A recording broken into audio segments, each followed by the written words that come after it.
All right, we have a test next class period, and I've been weighing in the balances how far we should try to get. I would like to finish Article 2. That would be kind of a satisfying point to get to, which means we have to do it all today. Okay, we did get started into it, and it's not that long. I think we can do it. If not, I'll just assign some reading, and you'll have to do a little research to make sure you have the material for the test. What's that, Megan? You would? Oh, there's lots of good reading to do. So, all right, so with that in mind, let's go ahead and jump into Section 2, or Article 2 again. And mostly I'm telling myself this, that we've got to stick to the strict material and not take interesting rabbit trails. We've got to stick to the interesting material today. If we do that, there's some more interesting rabbit trails that we can take towards the end of the semester. I want to make sure we have time for those. So, all right, well, Article 2, what does it deal with? Only one answer per person. So you want to get yours out of the way, Devontae? Yeah. The powers of the president. Okay, it deals with the president, more than the power of the whole presidency, how he's elected, the whole thing. All right, next question. According to the Electoral College system, if this was the voting of the electors, what would happen?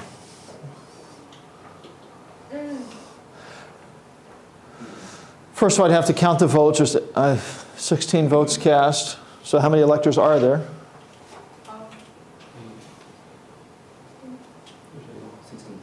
Who said 8?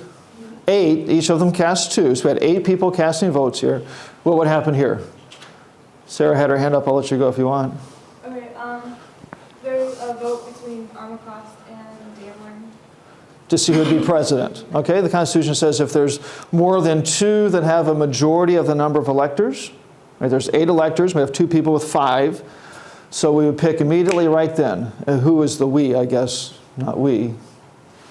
The House of Representatives. The House would pick immediately. All right, let's pretend we're the House. Who wants Mr. Armacost? Now notice here I am sexist. I did not have to specify it was Mr. I did have to specify Mrs. So anyway, little. It's enjoyable to point out things like that because people really do take offense at that. It's, oh, look at the bias. Hurts my head. All right, we are the House. Who wants Mr. Armacost?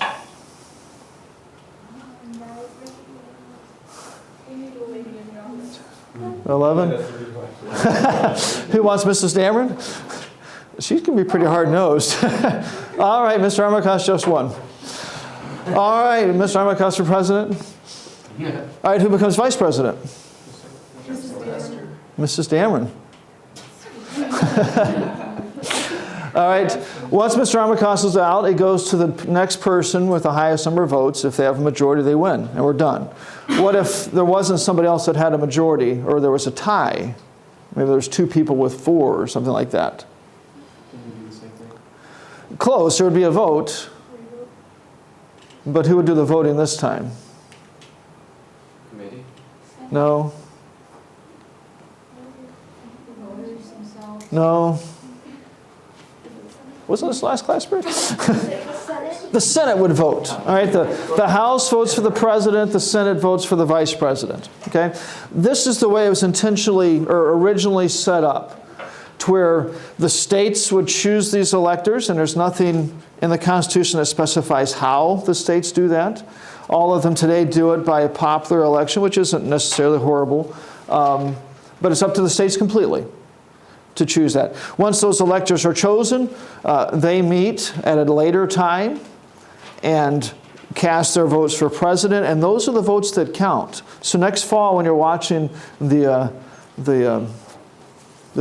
talking heads, or what are they, the news people that have trouble reading teleprompters and really don't know what they're saying, when they're waxing eloquent about the popular vote, oh, so-and-so's ahead. It doesn't matter. It's like watching a basketball game and keeping track of the number of steps taken by one team or the other. It's an irrelevant statistic. All right, this is what counts. Okay, in a basketball game, the number of points scored, that's what counts. It's not the number of free throws you take, or it's the number of points scored. This is what counts. All right. Sometimes not sometimes, usually if you don't know what's happening, you would think the popular election, the popular vote is the one that's important. And it really is completely irrelevant. So, okay? Good, bad, indifferent, ugly? Can't talk about stories that happened anytime recently here. All right, let me give you a couple of things to think about and to write down particularly. And then we'll talk about how this was changed. There were some amendments added to the Constitution to adjust this system. All right, but before we get to that, first of all, in the writings of the founders, the records of the Congressional or the Constitutional Convention, the founders mentioned two things they wanted to avoid in this system. All right. One was they didn't want a group of people meeting in the Capitol to make this selection. All right. These electors all vote in their home states. They didn't want these people all to travel to D.C. or wherever, there was no D.C. at that point, wherever the seat of the government was, and cast the election. Can anybody think of, or cast their votes? Can anybody think why they were a little bit leery of having it all in one place? Somebody hasn't answered yet. I'll let a couple of you just speak out of turn and answer twice, I think. I'm sorry. No interference. Okay. They could be ambushed on the way to go vote, or they could be... Jacob is really cynical here. you have the possibility of them being ambushed or held hostage or arrested or something on the way there and not making it. Okay.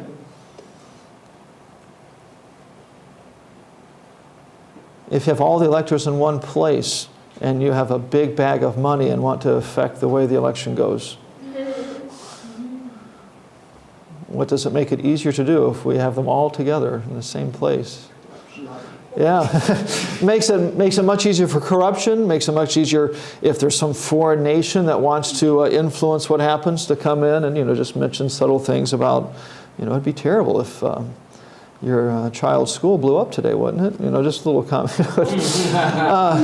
If they're all together, they were fearful of corruption and foreign influence and that type of thing. So they didn't want them all together. Now, you could still have that, but now they're voting in 51. We have the D.C. that votes in this system. Now they're voting in 51 different places. So it makes it more difficult to do that. The Democrats are very, very, very hardworking when it comes to figuring out how to cheat.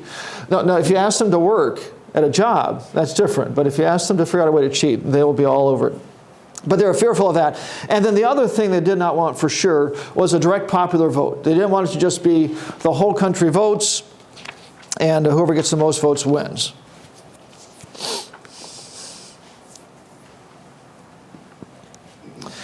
Okay. The second thing I want to talk about is the fact that this electoral college system, even though it's, it hasn't always worked perfectly, it is better than a direct popular vote. Right? It is a superior system. All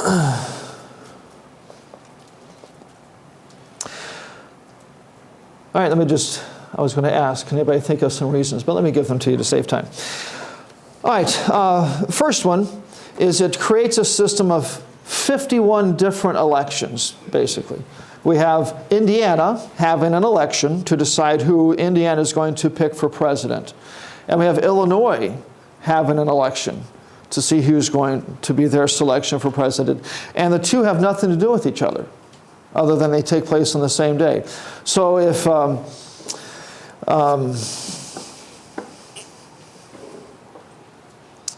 there's massive voter fraud in Chicago, when? If there's massive voter fraud in Chicago, I think it's the Kennedy election.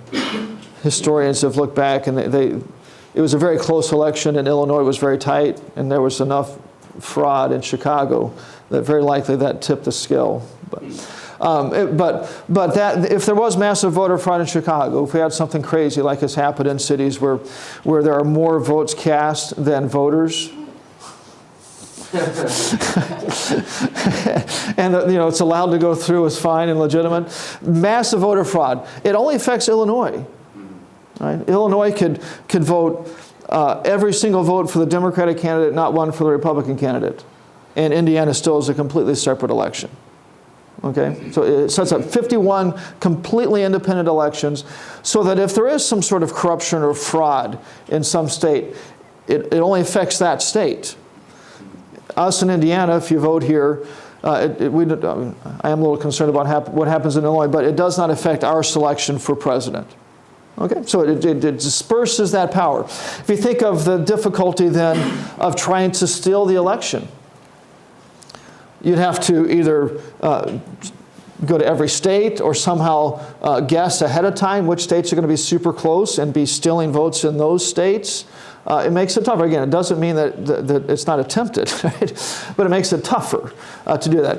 If it was just one giant popular vote, then the Democrats should always assume the Democrats are cheating. Is that unfair or just realistic? Okay, realistic. The Democrats could go to the major cities and just there'd be massive voter fraud in the cities, and that would blanket everything else. Okay, so we have 51 separate elections. I have beside that it limits the damages to one state, or something to that effect. One state having corruption or fraud doesn't affect another state. All right, another thing to mention here about why this is superior is that it recognizes state sovereignty. It recognizes the states. Indiana, without the other states having anything to say about it, gets to pick their electors.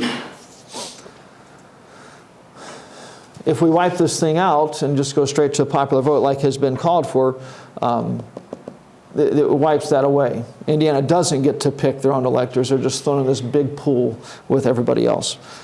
So it recognizes states, recognizes their sovereignty. Another aspect of that, who remembers how many electors each state gets? Josh is saying 2. That's how many votes each elector gets. How many electors? Somebody who hasn't answered yet. Well, we have a presidential candidate here. Surely he would know. Maybe he's a Democrat. They wouldn't necessarily know.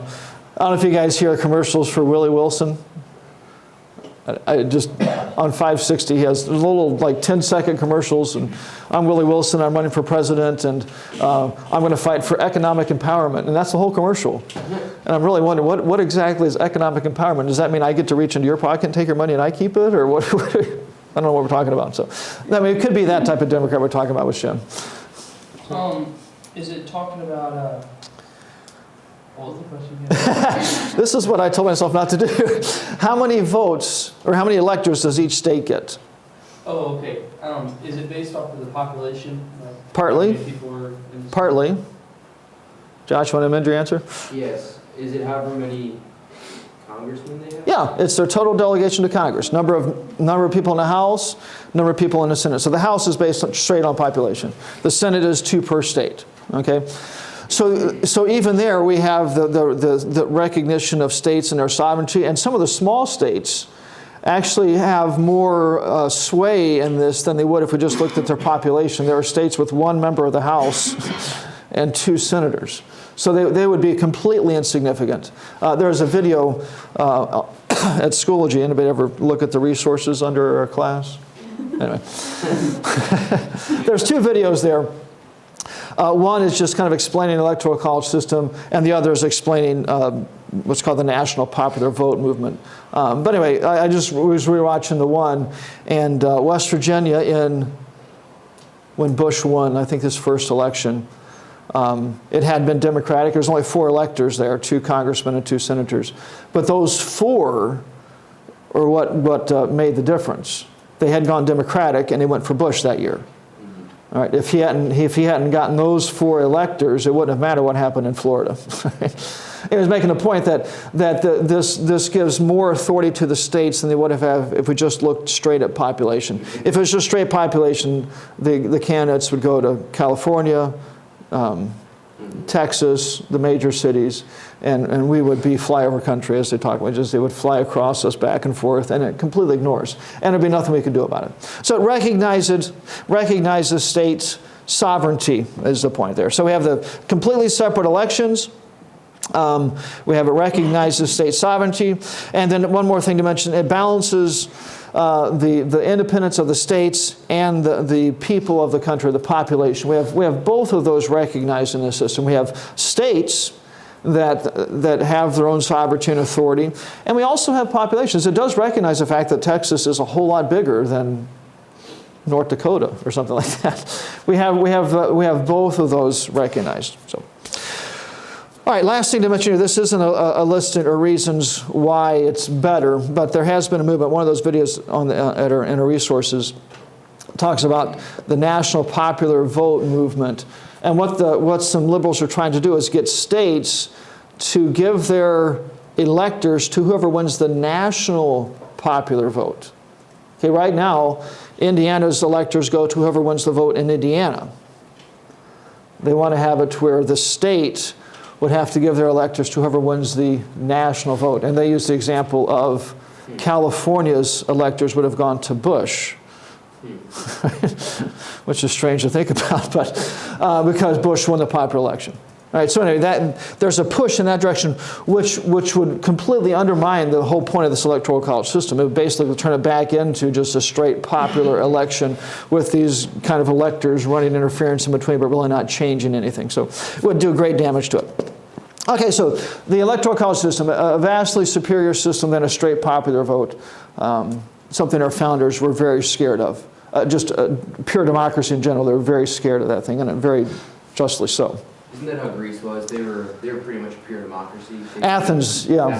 They would Yeah. everything. Yeah, and it didn't, they lasted for about 50 years in that state. So the republic is much more stable.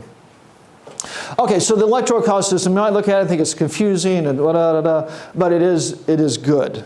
And it's something we need. It is worth the effort to maintain the thing. So, all right, let me give you the changes that came about here to this thing. These are all set up by amendments, which is surprisingly and refreshingly the actual way to change the Constitution. Through an amendment. Don't just have the Supreme Court say, oh, it doesn't mean what you think it means. Right? So it's done through an amendment. The situation that brought about the need to change this was really the first two presidential elections after Washington. Washington's went pretty smoothly. Once we get after him, we have two elections that didn't go completely right. The 1796 election, there we had two candidates running for different parties. And one became president, one became vice president. You know, can you imagine? Who was Obama Romney or something like that as the president and vice president? That'd be a lot of fun. I just heard an interview, a little bit of an interview from Dick Cheney this morning. Obama and Cheney would be a lot of fun. Cheney would beat that little guy up.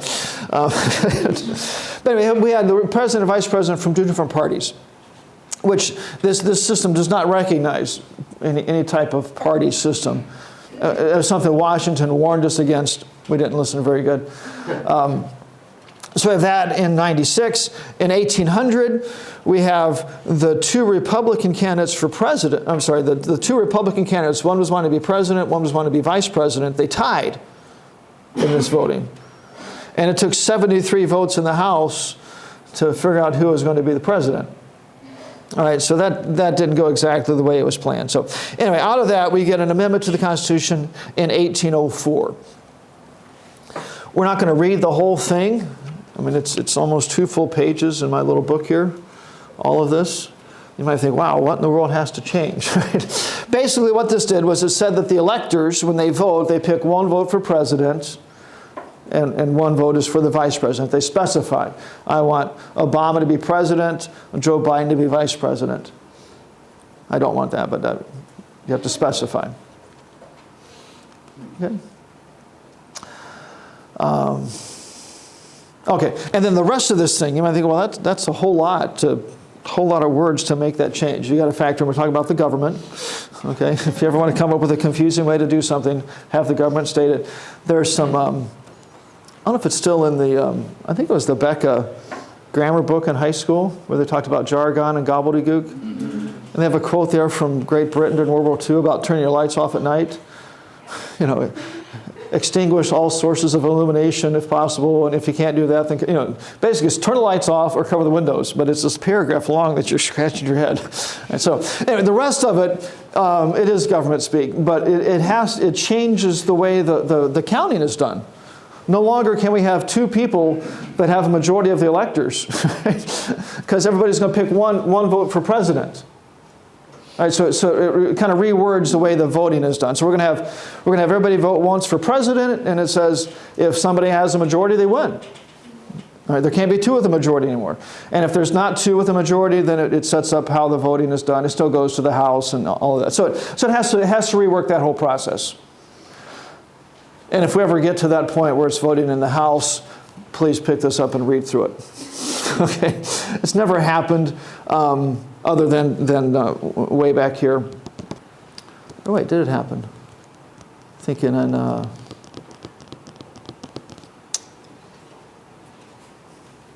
After the Civil War. There was a time it went to that. Anyway, very, very rarely happened. Anyway, but it just sets up that process. Okay, so if you can think about how this worked, if we go to, you pick one vote for president, one vote for vice president, then it doesn't make any sense anymore because you can't have two people with a majority, that type of thing. So, okay, so that's all this is.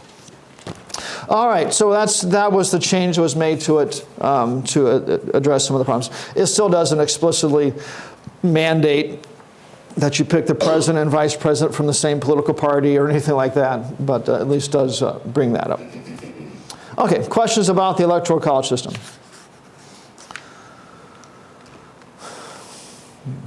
I might have some for you on Friday. Might? I don't know. We've got 39 opportunities to be questions about the Electoral College system, so it is a little bit long. Yes? So, the electors of a state, do they all have to vote together, or could they split? Like, if, okay, West Virginia has 4 electors, if 2 of them said, like the state was split, almost 50-50 on who voted for president, could 2 of them say we're voting for Republican and 2 vote for Democrat? The answer is sort of. Some states, there's just 1 or 2 that actually split it that way. The electors split based on the popular vote in the state, which I don't especially like, but at least it's based on the state. Most states, it's all one or the other. You know, if you win by one, If it was like, yeah, I was about to say, if you win by 1 vote, the winner gets all of them. That's the way it is in most states. And some states, I have not really read all of the election code in every state, sorry. But if I understand it right, some states it's mandated that they have to vote that way. In other states, there's nothing technically that requires them to vote that way. But it'd be like going to the Republican National or the Republican State Party and having them give you people to be electors and one of them voting for the Democrat. You know, it's be a strange circumstance for that to happen. But there's nothing legally binding them. So. There's been once or twice where they voted the other direction, but it was, I mean, we were talking way back in the 30s or something. All right. I had a question with that thing where they're trying to change Uh-huh. the way they do it. Is that like something that is possible that more, like a lot of states would do? Oh, the video mentions how many. There's quite a few states that have done it. I forget the number, up to like 200 electoral votes or something the states have already committed. If we break past 270, then they're all going to do it. It is possible. All right, let's go on. Next paragraph. Section 1 of Article 2. 1, 2, 3, here, 4th paragraph, I think. The Congress may determine the time of choosing the electors and the day on which they shall give their votes, which day shall be the same throughout the United States. Pretty straightforward thing here. Now, who gets to determine the method of choosing the electors?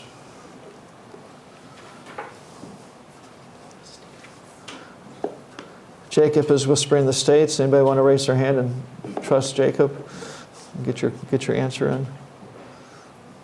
Josh does, or Isn't it Congress? no? He is right. State The state legislature. The state legislature gets to decide how the electors are chosen. Today, they're all chosen through an election in the state.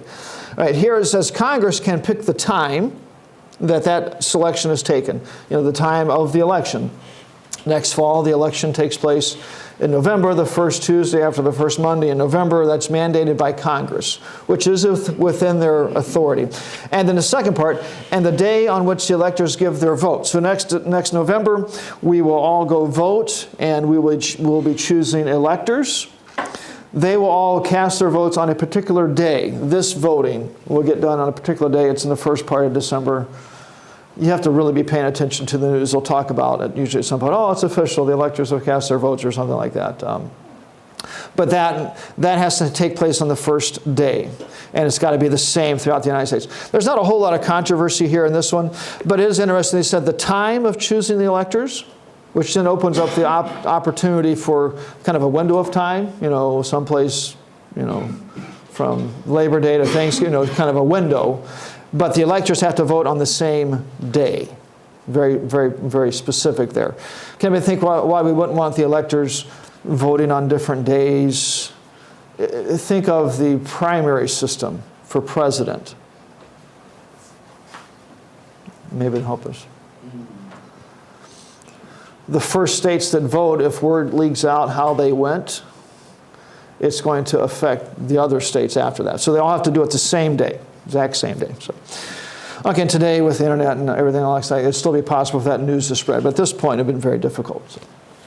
Okay, so very, very straightforward there. Congress does have the authority to make that type of regulation. So, all right, the next one.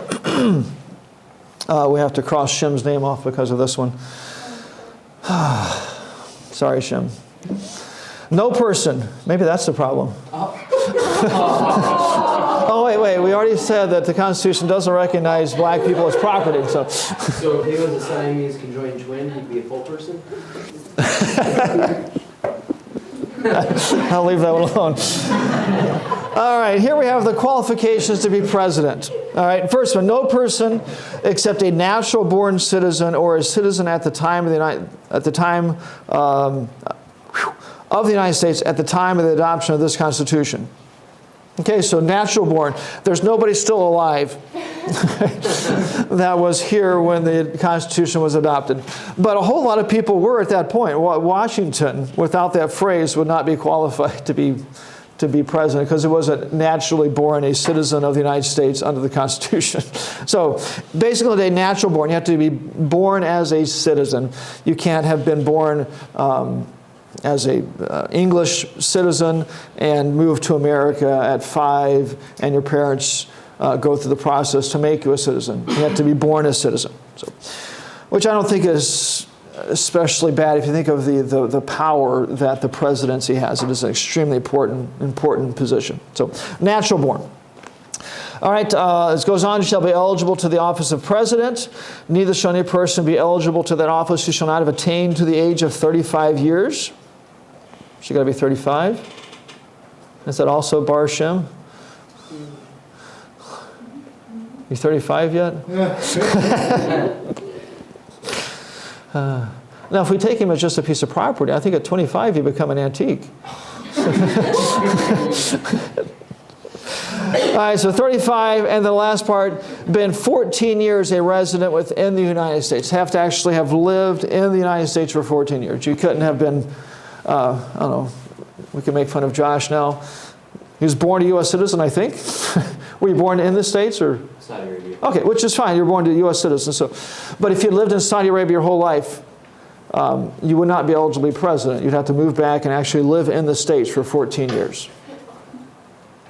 We're all glad.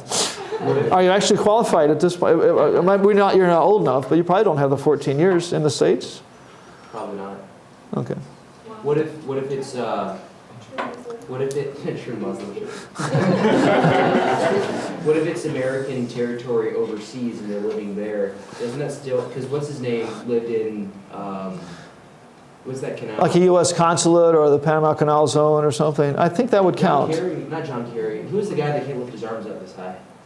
Oh. That was running for president. McCain. Oh. He lived in Panama, and there was argument about him, I guess, because he was born there and he lived there or something like that. Oh. But I'm saying, can territory count?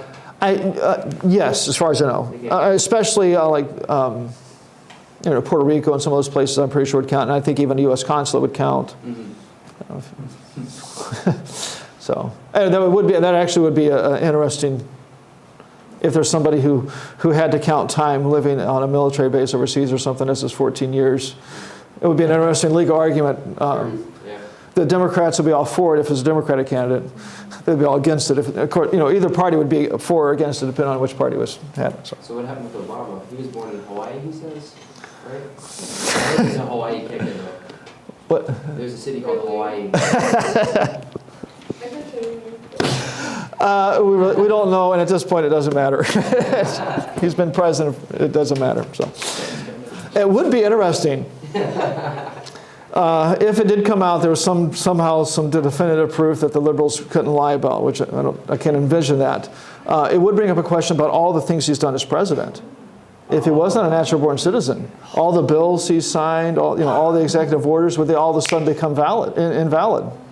So I've heard people bring that up. So, oh no, this is still worth fighting because it would invalidate everything he's done. So, all right, that's what you need to do to be president. Natural-born. 35, 14 years. All right, let's go on. Next paragraph. In the case of the removal of the president from office or of his death, resignation, or inability to discharge the powers and duties of the said office, the same shall devolve on the vice president. Okay, so if the president trips and falls leaving the White House and is laying unconscious on the White House lawn, okay, Joe Biden would step in and the powers of the president would devolve upon him. All right, he would assume those. Death, resignation, or inability to discharge the powers and duties. If he dies, if he resigns. Reagan had surgery a couple times, and if I understand right, even signed some paperwork making sure it's clear that Bush Sr. Became the president while he was unconscious, so there wasn't any question. Okay, so the vice president takes over. There's actually a little bit of a question that had to be addressed here. Where are we at here? 25th Amendment. Oop, not 15. I've learned Roman numerals with you guys. Amendment 25, which didn't come along until 67. Says this: in the case of the removal of the president from office or of his death or resignation, the vice president shall become president. Okay, it is not clear. It says the powers devolve to him in the original wording, but it doesn't specify, is he just kind of like the caretaker of the presidency, but he's not really the president, or does he become the president? Okay, so there was a little bit of a question about that was resolved. That amendment does some other things, which we'll look at once we get to there. So, but the basic thought is, if the president is out of the picture, dead, resigns, or unconscious, having surgery, whatever, then those powers go to the vice president. Put them in the very capable hands of Joe Biden. All right. What's that? Yeah. Okay. This paragraph goes on. And the Congress may by law provide for the case of removal, death, resignation, or inability, both of the president and vice president, declaring what officer shall then act as president, and such officer shall act accordingly until the disability be removed or a president shall be elected. So if they're both gone, then Congress says by law will decide. It's not the Speaker of the House who says, oh, let's make this guy president. It would be a decision through the normal legislative process. And the real intent was they would pass a law beforehand specifying what happens. And then that law would just be enacted. All right, so this is up to Congress to make this decision. And they have done that. All right, one of the few things they've done. All right, they passed the law back in 1886, the Presidential Succession Act, that lays down a series of officers who would become president if something like this happens. All right, the first in the list is the vice president, then it goes to Speaker of the House, then it goes to the President pro tem of the Senate. So right now, Paul Ryan is third in line, or second, depending on how you count, to be president. All right. He just stepped in as the Speaker of the House. So, President, Vice President, Speaker of the House, President pro tem of the Senate, another wimpy Republican there, And then it goes to the cabinet officers, Secretary of State, Secretary of War, those officers, in the order that their office was created.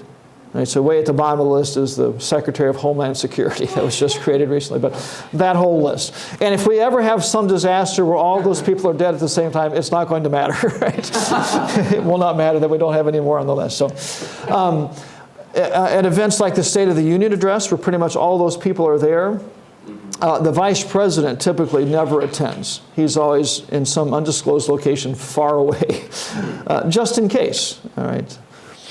There was actually in England, there was a plot years ago to basically blow up all of Parliament and kill everybody. What's that? Was that Guy Fawkes did? Yeah, the gunpowder plot. All right, so if there was ever something like that was successful, typically the Secret Service keeps the vice president far away from there so that at least one person's surviving. So, all right, but anyway, it just sets up a succession of who's going to be the president.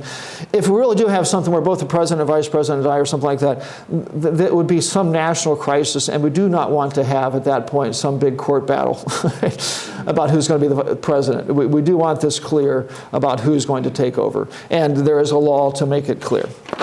So, okay, questions about that? Not rabbit trails. There's lots of good rabbit trails. All right. Let me just bring up one rabbit trail that we will. There's an amendment that actually answers this question. It talks about the president being unable to discharge the powers and duties of his office. You know, what constitutes unable? If he starts to become schizophrenic?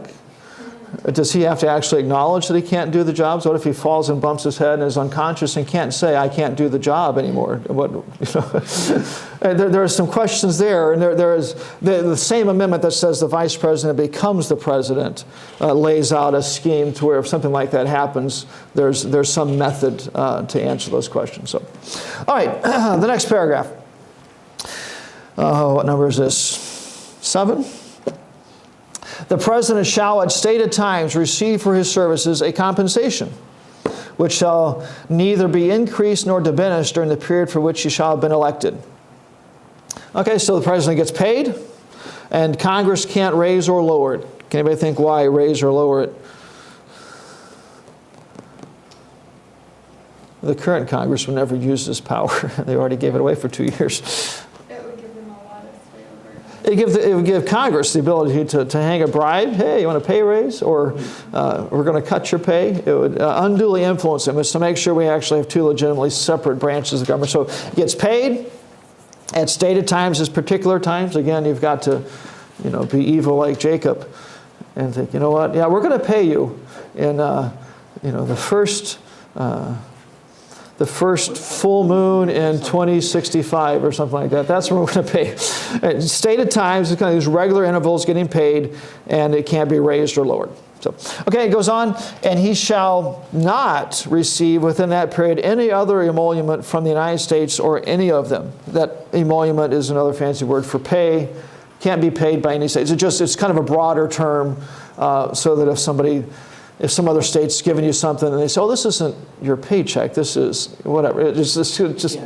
It's a broader word here to include other things. So he gets paid. Congress can't raise or lower it. And he can't get paid separately as the Secretary of State, or Indiana can't be sliding him cash for some job. Only cash as president. Yes. Okay, so a president can't hold any other position at the same time.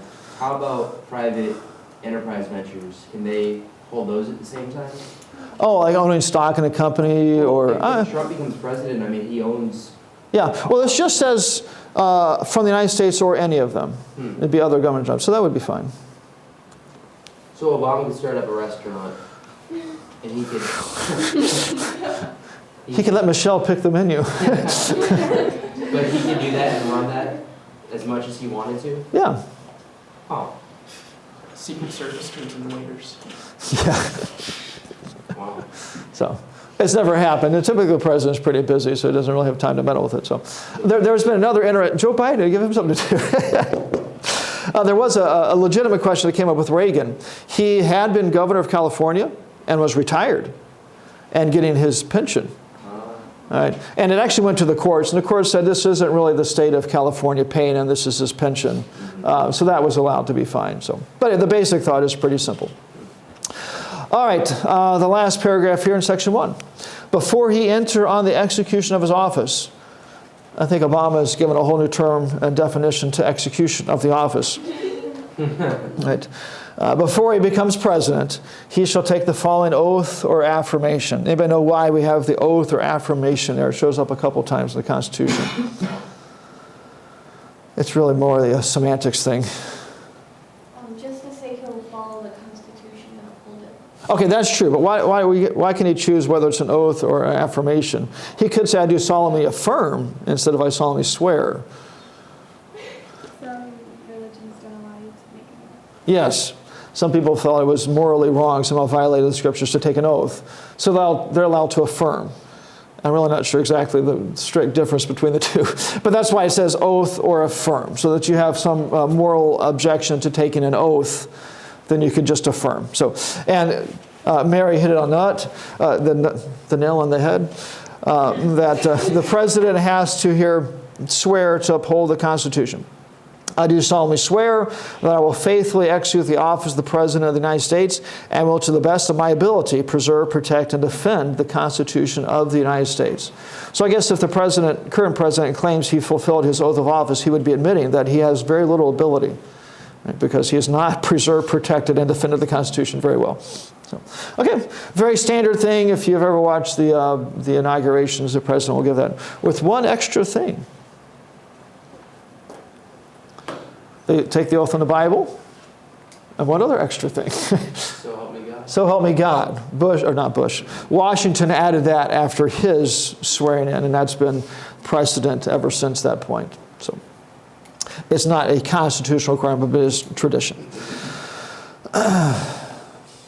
Okay, so the presidential oath of office. Other members of the government have to take an oath, but it doesn't specify the wording. Here we have for the president, the wording is very, very particular. With, I think it was Obama's first term, or it might be going back to Bush, I forget now. The Chief Justice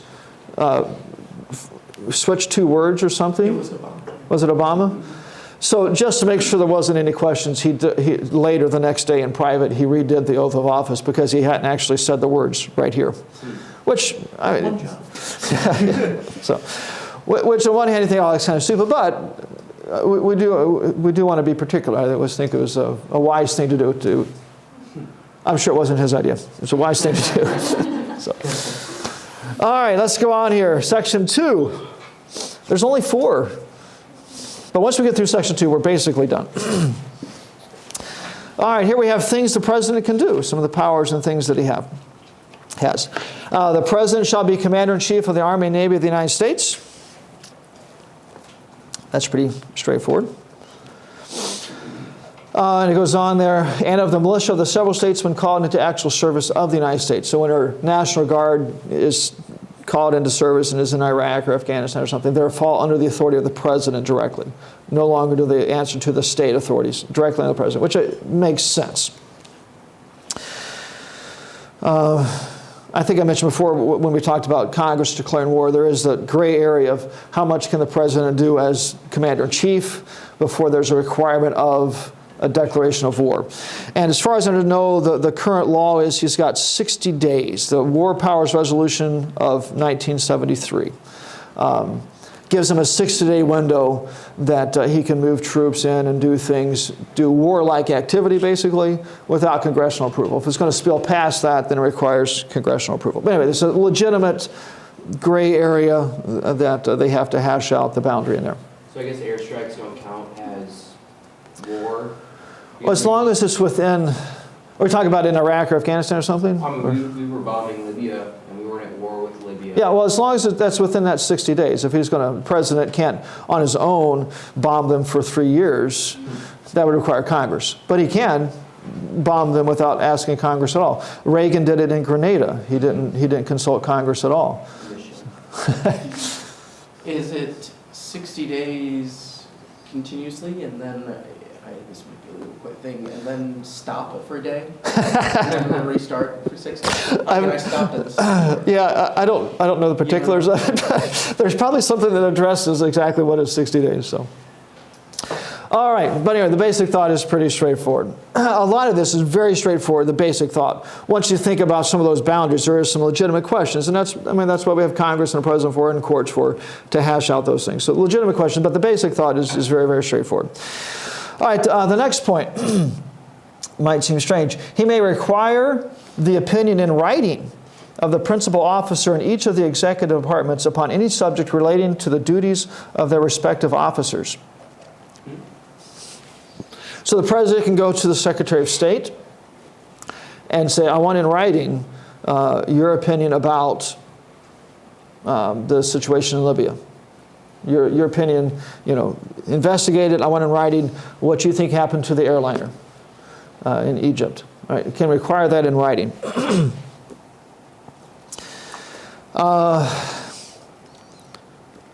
To me, you might read this and that's kind of strange. Of course, he's the president. He can go to them and say, I want something in writing. But anyway, it's spelled out in the Constitution here. And there are 3 reasons given for this as to why this particular thing is there. And I think they make sense. First of all, it made the decisions ultimately fall to him. If he has in writing what the Secretary of State did or recommends, and he acts upon that or does something else, he can't say, oh, well, the Secretary of State's with me. It's in writing, right? It removes some of those bushes and things he can hide behind. Sorry, not George W. Bush, but removes some of those things, so it makes it obvious. It puts him in charge. That's one facet.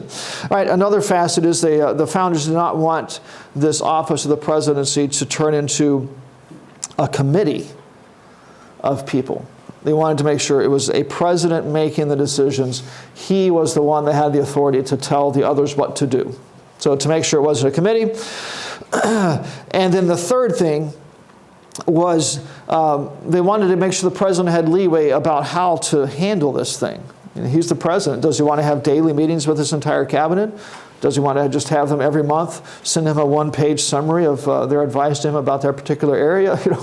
They didn't want to specify in here, you've got to meet every month and this and this and this. It gives the president some leeway about how to do it. So the basic thought behind it all is that it forces the president to be in charge. That was the basic intent of it, without giving him so many restrictions that he's put in a box about how to actually execute the office. Okay? All right, the next one. A very, very open-ended and broad power. And he shall have power to grant reprieves and pardons for against the United States, except in cases of impeachment.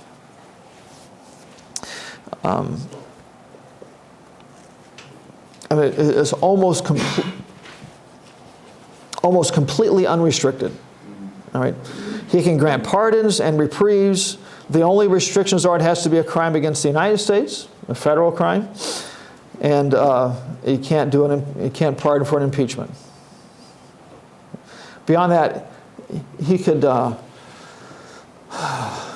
Hillary Clinton could be found guilty of, what do I want to charge her with? Well, treason.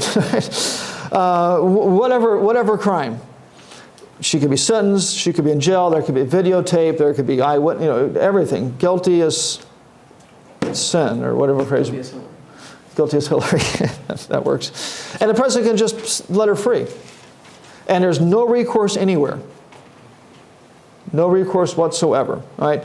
Now, so on one hand, you might think, wow, that's kind of scary. The president literally can go through the federal prisons and release every single person, and more than that, not just release them, he can completely wipe out their records so they walk out without a criminal record. All right. Very, very broad power. Can anybody think why? Why would we give the president such a broad power? There's the option. There's the opportunity for abuse. Bill Clinton, Hillary's partner in crime, as he left office, pardoned a whole bunch of really nasty drug dealers and some very, very shady characters. He pardoned as he left office. It's very common for presidents to pardon people at that point, not typically a bunch of drug dealers, but it is very common. Why would we have this? Should I pick somebody who's trying to look the other direction?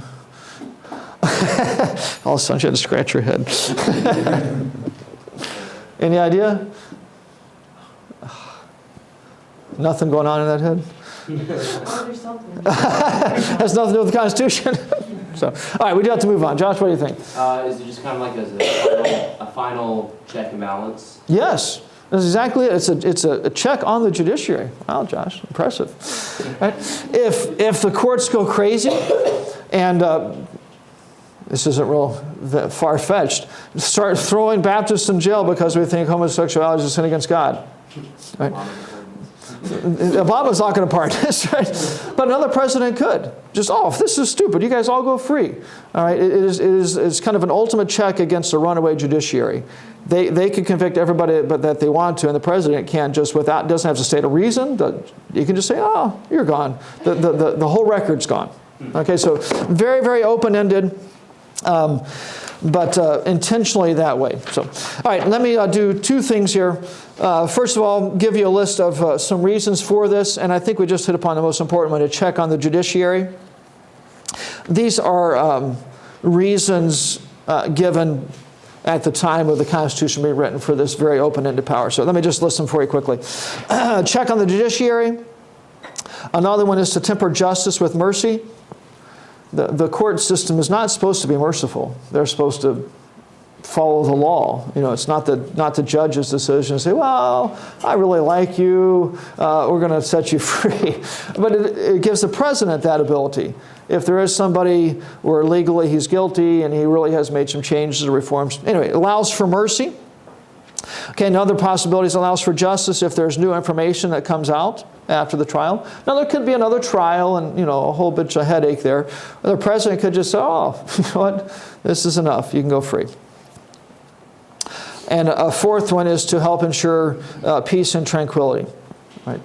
There's been a couple times where the president has just pardoned whole groups of people. Washington did a whole group of people involved in the Whiskey Rebellion. Rather than have all these trials and, treasonous offenses, he just blanket pardoned them to avoid the ruckus that would come up. So, all right, those are the reasons given for this very, very open-ended power. Let me also draw it back here and point out the difference between pardon and reprieve. It's two different things. Right, it says he shall have power to grant reprieves and pardons. A reprieve is postponing or lessening of the sentence. If Tamar is found guilty of treason and her sentence is to be hung by the neck until dead, the president could say, we're going to hang her by the neck until she's mostly dead, or something like that. Lessening of the sentence, typically the length of the term. Serve 5 years and you can come out, that type of thing. And pardon is just complete legal exoneration. I mean, it's gone. It's more than a get out of jail free thing. It's gone.